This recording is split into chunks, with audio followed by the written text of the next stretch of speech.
Whew. Hello, and welcome to BeekTalk. How is everyone doing out there? Oh, it has been an eventful week, to say the least. But the one thing that is static is here we are on a Tuesday doing our BeekTalk. Thank you for tuning in. This is the weekly live stream show that discusses the methods and approaches one might take when keeping bees. And I am the host, and my name is Eric. I love doing this show. I couldn't decide on a topic for this week's show, so I'm taking your suggestions and doing a Q&A for today, question and answer. Beekeepers have many questions when starting out, and due to the pandemic, there's not the usual bee clubs and the usual events that you can go to ask some questions. So today, I want to invite you all into this conversation to talk about all things honeybee. Please ask your questions in the comments, and I would love to answer them live. Yes. Okay. So like I said, I love doing this show because it allows me to talk to beekeepers and friends of the bees all across the country. So please share this video and tag your friends who you think would be interested, and have them join the conversation, join the discussion. For today's show, the person who leaves the best question, they will receive a really cool BeekTalk sticker for free. I mailed them out. And yeah, so ask questions. I want this to be interactive. Let me know where you're from, if you're a beekeeper or you're looking to get started, or if you're just a gardener or a friend of the bees. And then, of course, ask me your question. I have been a beekeeper for 14 years, 15 years this season. And I've been teaching bees and beekeeping for, this is going to be my 5th year now. And I love answering people's questions. Yes. So I do this show every Tuesday at 4 o'clock Eastern Standard Time. The next 2 weeks, we have some really fun guests. Next week, our topic is kid-friendly beekeeping tasks. And I'm going to have a guest who is my nephew. And he loves to help out with the bees, and next week he's going to be on the show to talk about his experience in the apiary and what he does when he helps me out. So that should be a lot of fun. And then the last Tuesday of the month, I'm going to be continuing my show from earlier this month that was called Almonds Are Making the Bees Nuts. And that show, I'm going to be having an industry expert, which I'm really excited to talk about the economics and the size of the almond pollination. Starting up in a few weeks here, we're going to have the almond pollination in California, and it's a big deal for the bees. So make sure you subscribe and like my page so you don't miss out. Like I said, definitely drop some questions. I want to get started on this Q&A, so I'm going to be answering some of the most common questions that I get. That I asked when I tell people that I'm a beekeeper or a beekeeping educator. So let's jump in. I want to remind people to ask your own questions in the comments. You don't need to be a beekeeper to participate. If you're just a gardener, or you're curious or wondering what plants are good for the bees, or just curious how things work in the world of honeybees, drop your questions, and I would love to answer them out in the Q&A. So the first question that I get asked tons and tons and tons of times, whenever someone learns that I'm a beekeeper, they almost always instinctively ask, do you get stung? And yes, I get stung. I get stung all the time.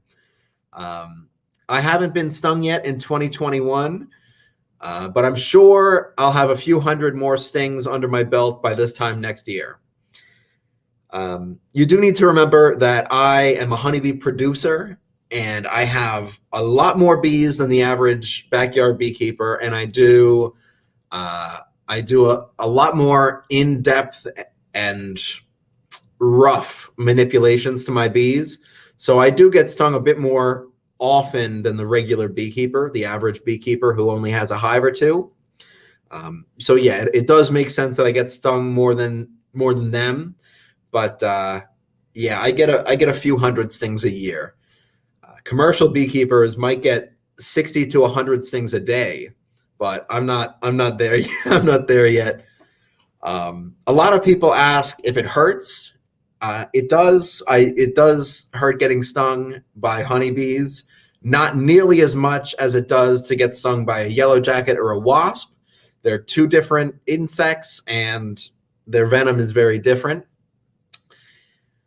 I would rather be stung by a honeybee than bit by a mosquito almost every time. You're not going to get any diseases or viruses from a honeybee sting. It's not good to get stung if you're allergic, of course. I shouldn't really have to say that, but if you're allergic to bees, the goal is not to get stung. But compared to mosquitoes that can carry West Nile, malaria, all different kinds of things, or ticks where you can get Lyme and worse, a bee sting's not that bad. And I actually like getting stung every now and then. It makes my joints feel good and is a little bit of a pain reliever in some senses. But that's my first question. Yes, I get stung. That's almost a reflex when people learn that I'm a beekeeper. And I'm sure it's the same for other beekeepers out there as well. Let's see what my next question is. The next question is, what do honeybees do in the winter? This is a really good question. Many people think that bees just die, or they fly south for the winter, or they hibernate like frogs or bears. That's not the case. During the wintertime, honeybees are still alive. They're still going at it. The only difference is there are no flowers out in the environment for them to go pollinate and get resources from. Usually it's too cold for them to fly. So that doesn't mean they die or anything. They just stay inside the hive. They disengage their wings and they kind of idle. They move their muscles, but they're not moving the wings. So they're basically idling a car just to generate some heat. And they use that heat to keep the queen warm and to keep everything moving and safe and healthy in the hive. The bees are still alive. They're still there. Don't get worried. But that's a common question that we get. The bees will also, I should say, in the winter, they'll cluster together around the queen bee to keep her warm. So no matter what the outside temperature is, inside the hive, where the queen bee is going to stay around 90 degrees Fahrenheit pretty consistently. So that's what they use honey for. They use the honey to generate heat when there's no other resources around. Bees can also sense when the seasons are changing. They do it by measuring daylight. They kind of also have an internal clock that is good for keeping them on track. Once the season starts warming up and we're leaving winter going into spring, they'll start laying more eggs and getting ready to pollinate some more flowers.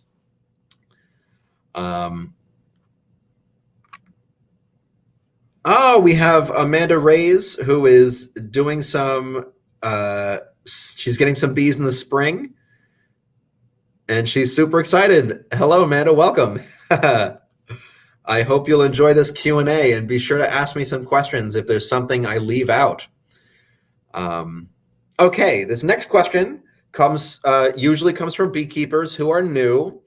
And the question is, why are there so many dead bees in the snow in front of my hives? Are my bees dead?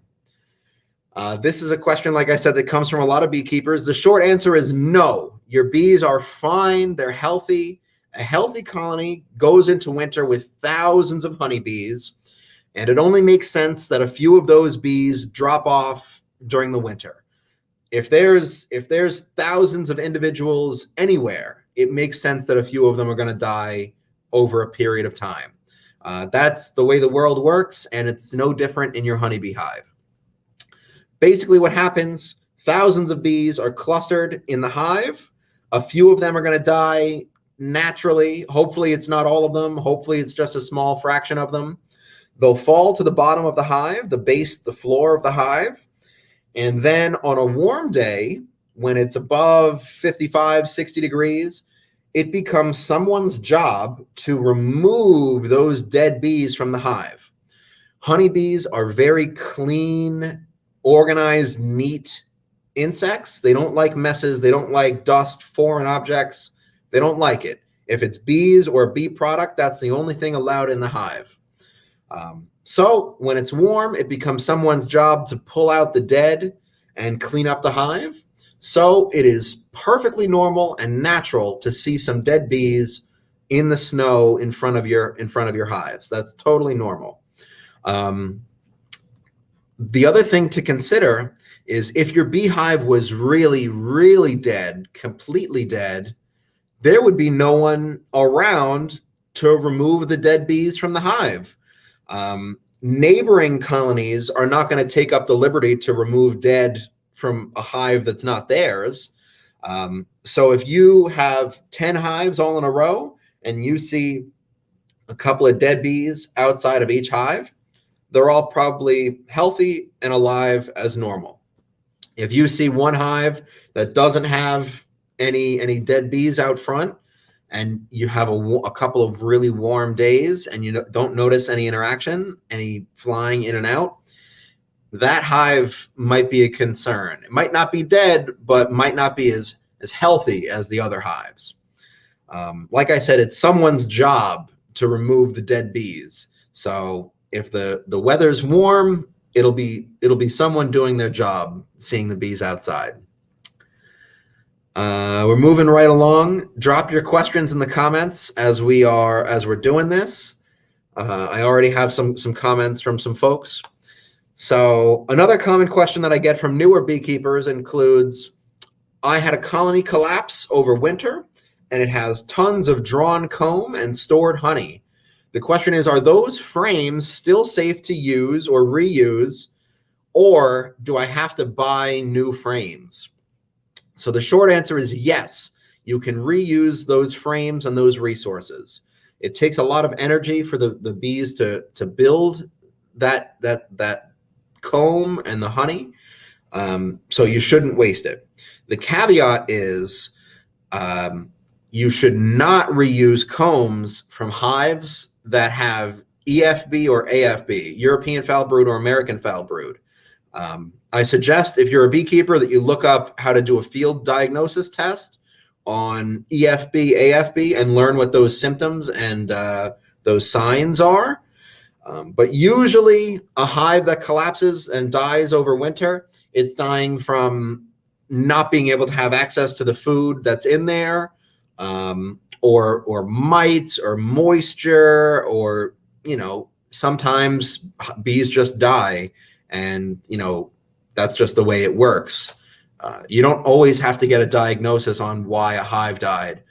Sometimes that's just the way it is. It doesn't have a great queen going into winter. That's just, that's just normal. You should have a diagnosis, I should say, for about 75% of the hives that collapse, and a quarter of them that die kind of just die because of reasons the average beekeeper doesn't understand. All right. We have some questions going on in the chat that I'll loop back to in a second. So yes, you can reuse combs and frames from hives that have died, or frames that you remove from other hives, as long as they don't have foul brood. So no brood illnesses, you shouldn't be moving frames back and forth. But I always tell people to think of drawn comb. Let me see if I can find a frame real quick.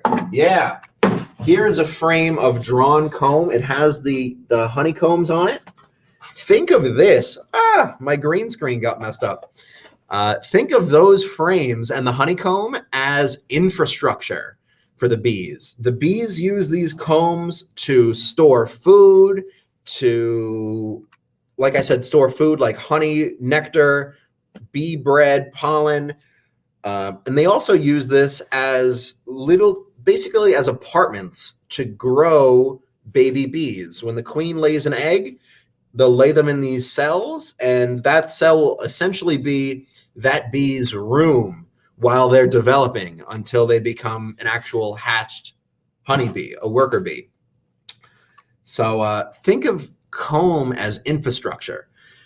I don't know about you, but if I had to be plucked out of this office right now and set off on my own to survive for myself, I would rather be plopped into a city where I have streets and apartments and food versus being plopped in the middle of the woods where I have to chop down wood, make my own house, start doing everything from scratch. If I can already have these structures there, it makes everything a lot easier to get going. So I always recommend that you have a couple drawn frames saved away to use in case of an emergency if you need to get going really quick. So yes, reuse those frames. Also, if you notice in the springtime that there is a hive that collapsed and it has full frames of honey, and then you also see that you have a hive that survived but is a little light on food, you can remove frames from the living hive and replace those frames with the honey from the deceased hive. And that's ready to go. That's like putting food on the shelf in the grocery store where those bees can pick it off and use it. All right, so I have some questions here. Amanda Beam is asking, is anyone allowed to start a beehive? Are there rules or permits? So here in the United States, you can pretty much beekeep anywhere. There are different rules for where you live. So some homeowners associations might not allow it. Beekeeping is essentially considered agriculture, but also a little bit less. So if you're in an area where you can have chickens, you are more than welcome to have bees in most situations. Whereas horses, you might need certain acreage and things like that. Honeybees, it only takes, you only need a 10 by 10 fenced in area to have a good apiary. So as far as rules or permits go, you have to check your local jurisdictions. It's different. Cities have certain rules. I can speak to Pennsylvania rules, and basically you need to know what you're doing. And that is said very loosely. You don't need to go to take any classes or anything. They just want you to know what foul brood is, because that's basically contagious, like like COVID is to us, foul brood is to the bees. But in Pennsylvania, it's encouraged that you register your apiary. You go to the Pennsylvania or your state Department of Agriculture, and you basically fill out a form. I think it's like $10 for a 5-year certificate for an apiary license, which is basically just the cost the state incurs for processing that information. And really what that does is it puts you on an alert list. So if someone else in my area has a viral honeybee disease like foul brood, and I don't know about it, the Department of Agriculture is going to go out, check that person's apiary, and if it's true there is foul brood in my area, I'm going to get an alert. I'm going to get a call or an email that says, hey, you got to check your apiary too, because someone might have made you exposed. But for the most part, you can keep bees anywhere. People keep bees on the rooftops in New York City and Philadelphia. There's a big push for urban beekeeping.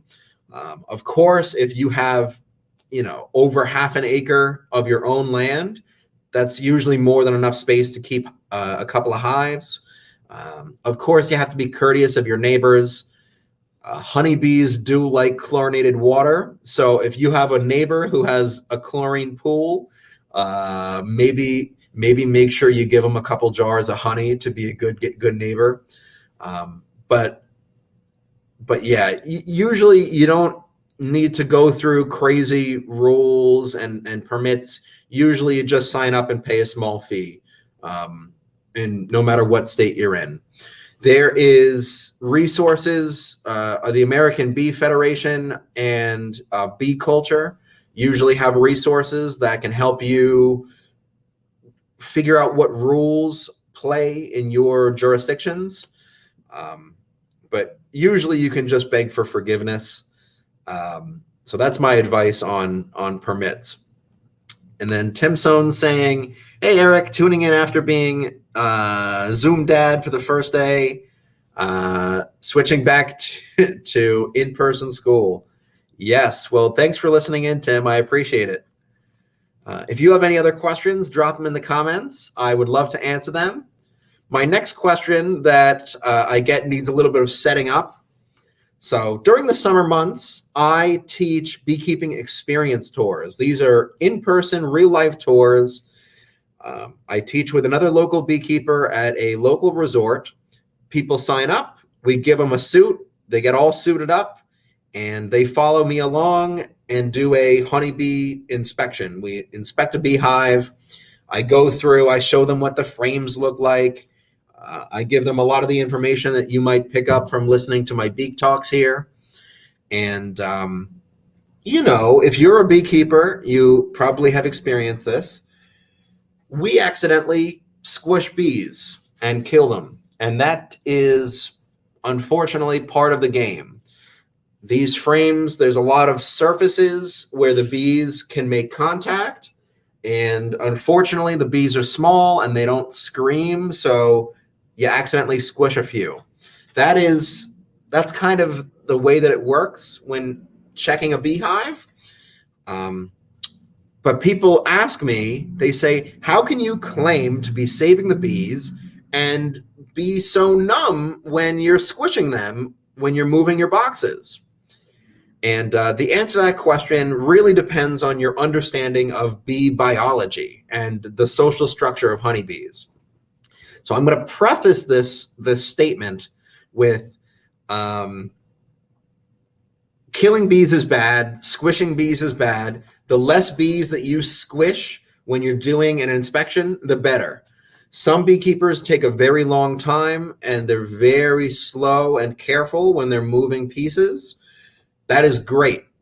Unfortunately, some beekeepers have too many hives to tend to, so we move a little bit faster and unfortunately squish some bees. So that is the disclaimer when I start this conversation. But here is a common misunderstanding. One single honeybee doesn't really matter. I'm careful when I say this. People will disagree with me. I kind of disagree with me, but it's easier to convey this idea by making a firm statement saying one single honeybee does not matter.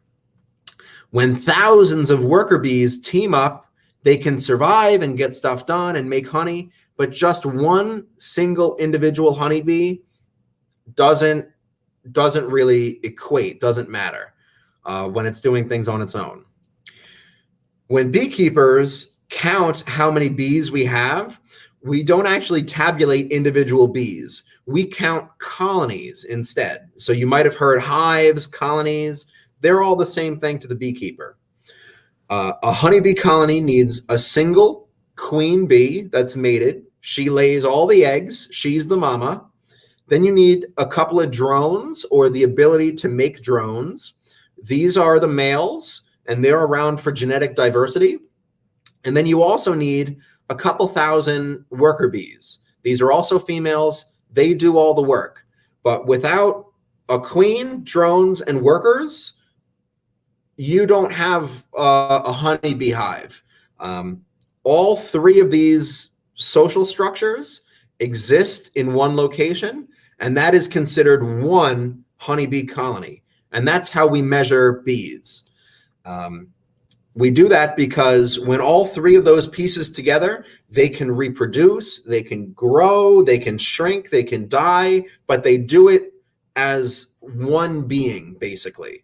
So I have all the bits and pieces I need to live and survive. One single honeybee does not have that. She can't groom. She can feed herself, but not very well. She can't get herself out of a sticky situation. One single bee is not saving the bees. So some people would disagree with me when I say that. Like I said, I kind of disagree with it, but it's easier to make that stand to explain the concept. So this is where beekeepers come in and use their approach and style to guide the bees to success. So hear me out. With what I just explained to you, if you move really slowly and carefully and don't squish any bees when you're doing your inspection, that is great.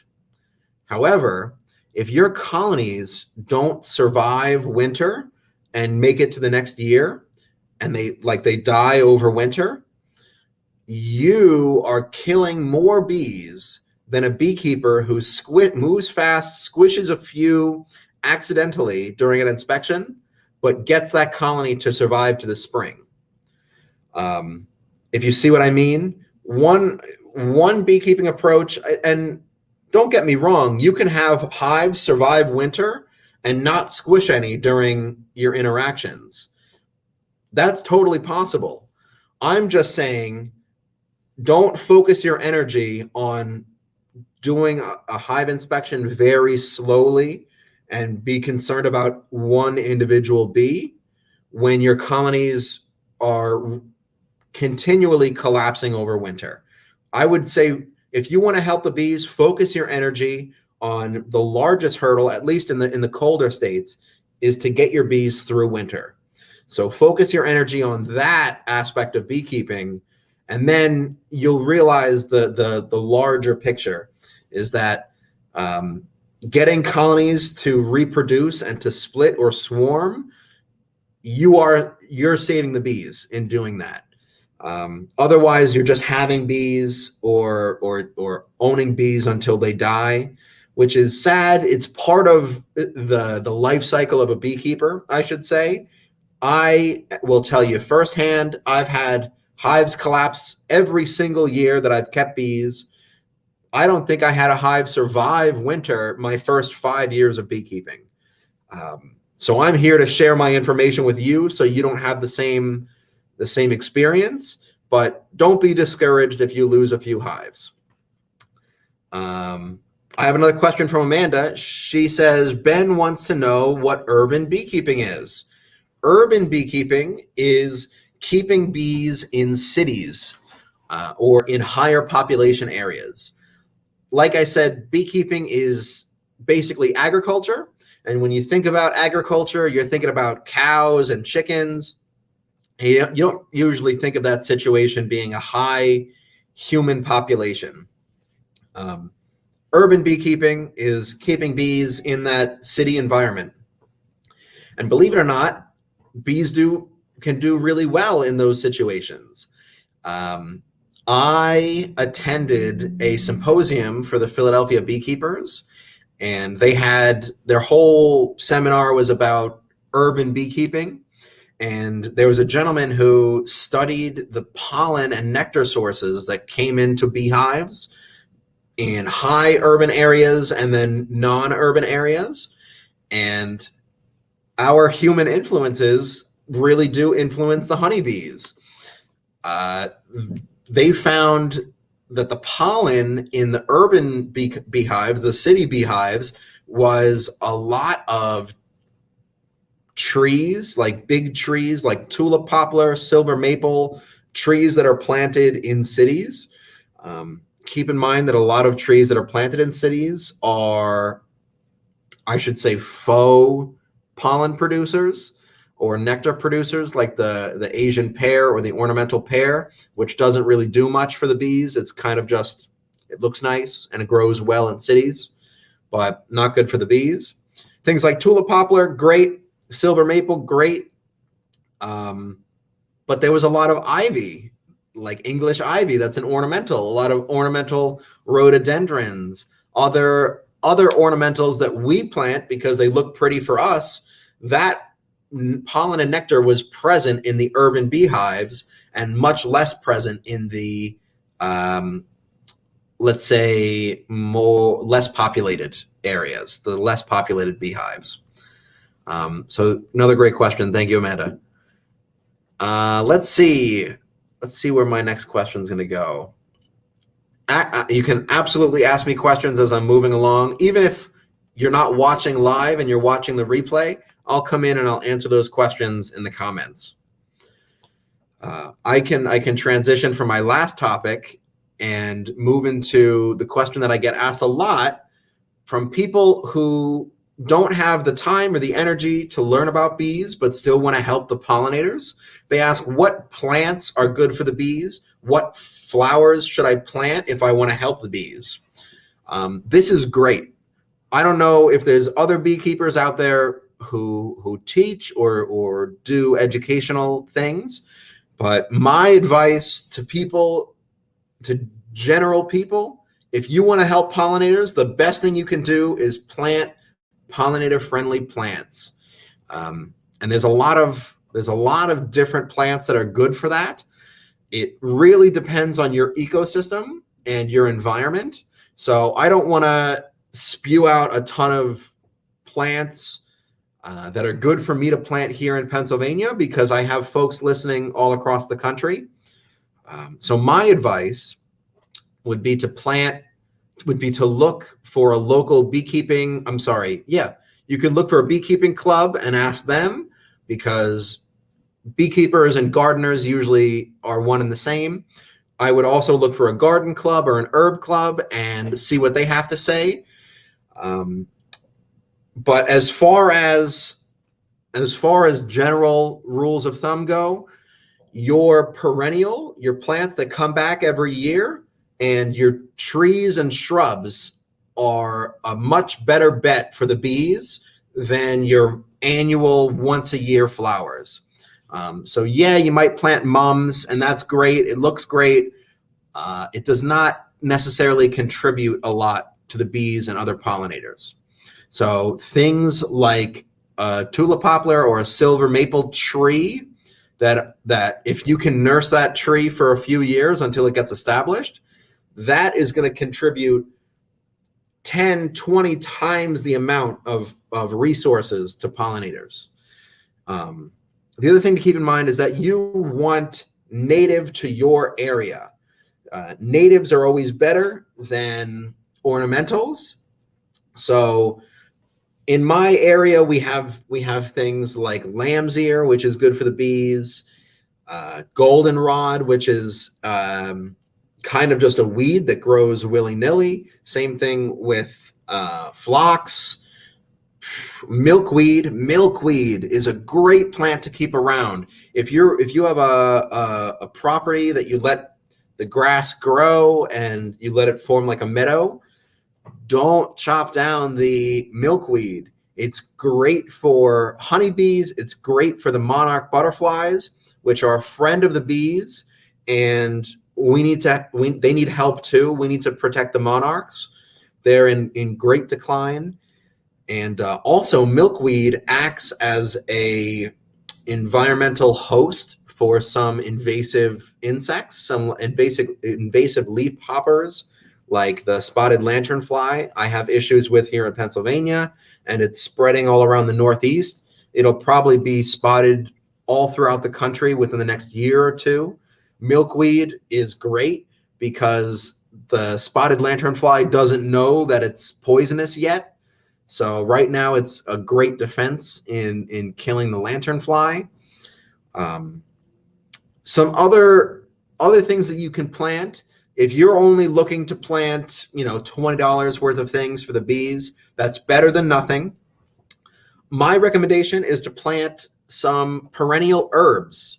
And this is great because you get to use a few clippings of these herbs in your kitchen if you're a person who cooks, which is always a benefit, I find personally, to be able to grow some food for you to use yourself. And nothing beats having fresh herbs if you're a cook.